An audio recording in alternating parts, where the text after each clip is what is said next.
इस धरातल पर जब से मनुष्य जन्म लिए हैं, इसके जीवन के जितने सारे कदम उठते हैं, सभी कदमों की एक ही लक्ष्य, एक ही मंजिल, एक ही उद्देश्य होता है। वह लक्ष्य होता है कि वह दुखों से छूट करके सुख की सागर में चले जाए, वह अशांति से मुक्त होकर के शांति के स्वरूप में चल जाए। यह मानव जीवन की मांग होती है। मन के इसी मांग के लिए लगा रहता है। कोई खेती करके, कोई शिक्षक बनके, कोई डॉक्टर बनके, कोई इंजीनियर बनके, मन के इसी मांग के लिए वह निरंतर प्रयास करता है। कुछ लोगों ने समूह बना के सदगुरु कबीर के पास चल दिए और सदगुरु कबीर से प्रश्न करते हैं, साहब जी, हम तो अपनी यात्रा सुख की तरह करते हैं और हमारा जीवन दुख के निकट ही पहुंच रहे हैं, इसके मूल में क्या है? सदगुरु कबीर ने मुस्कुराते हुए कहा, अरे भले मानव, यदि तुम इस मानव जीवन को पाकर दुख में हो, कष्ट में हो, यह धिक्कार की बात है। तुम्हें जो सुख की रास्ता मैं बताया था, इसके संदर्भ में संत सम्राट सदगुरु कबीर साहब ने कहा है, चलते चलते पग थका, नग रहा न कोस, बीच ही में डेरा भया, कहूं कौन के दोष।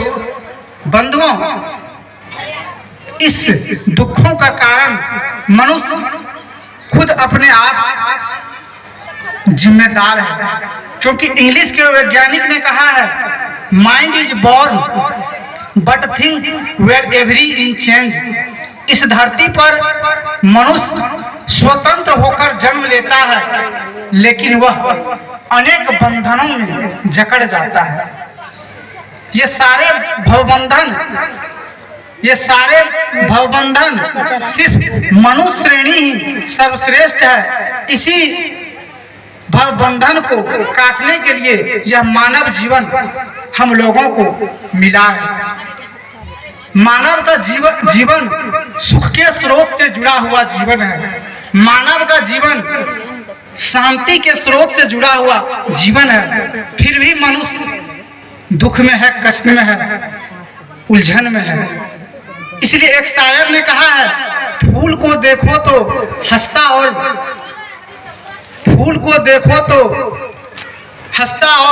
महकता है, बुलबुल को देखो तो मस्ती में चहकता है। भले इस इंसान को क्या हो गया भगवान, जब भी देखो तब यह क्रूरता और महकता है। इसलिए बंधुओं, यह जीवन सर्वश्रेष्ठ है। इस जीवन को जाने।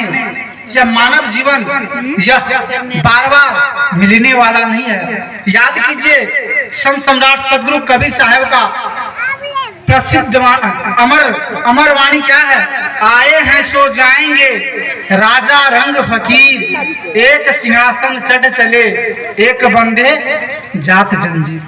ये आना जाना केवल एक लोगों की नहीं है। इस धरातल पर जो भी आए हैं, सबको एक न एक दिन जाना पड़ेगा। लेकिन जाने का रास्ता दो है, एक सिंहासन पे चढ़ के और एक जंजीर में बंध के। ये सिंहासन पे चढ़ के जाना है या जंजीर में बंध के, ये आपको तय करना है, क्योंकि मानव जीवन सुख की सागर है। पहले मैंने कहा था कि मानव का जीवन सुख से जुड़ा हुआ जीवन है, शांति के स्रोत से जुड़ा हुआ जीवन है। इसलिए सदगुरु कबीर ने कहा, सबके गट्ठर लाल है, कोई नहीं कंगाल, गांठ खोले मरम न जाने, ताते भया बेहाल। बंधुओं, ये हम अपने जीवन का ये गांठ अनादि काल से बांधे हुए चले आ रहे हैं, तो ये गांठ कब खुलेगा? इसी संत गुरुजनों के सानिध्य में ये गांठ भवसागर जो ये है, इसी संत गुरुजन के सानिध्य में ये गांठ खुलेगा। यही एक रास्ता है, इसके अलावा और कोई दूसरा रास्ता नहीं है। इसीलिए बंधुओं, अपने आप को जाने और अपने आप को समझे, क्योंकि विचारक ने कहा है एक दिन तूफान कम हो जाएगा, खुद ब खुद पाषाण नम हो जाएगा, स्वर्ग चुमेगा धारा के बड़ चरण, आदमी जब आदमी बन जाएगा। बंधुओं, पहले हम आदमी तो बने। इसी बात को ध्यान में रखते हुए राष्ट्रकवि दिनकर जी ने कहा है, झड़े पूछ झड़ गए रोमांस, पशुता का झड़ना बाकी है, बाहर से तो सवर गए अंदर से संवरना बाकी है, बाहर से तो सवर गए अंदर से संवरना बाकी। बंधुओं, बाहर से दिखाई दे रहा है मनुष्य का श्रेणी है, लेकिन अंदर से ही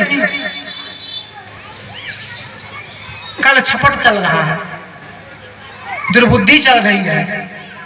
ये सत्संग ही एक मुख्य कला है जो इनको अपने जीवन को यहाँ पे सारे गट्ठर को खोल सकते हैं। इसलिए सदगुरु कबीर ने कहा, एक साधे सब साधियां, सब साधे जाए, जैसा सींचे मूल को फूले फूले अगाए।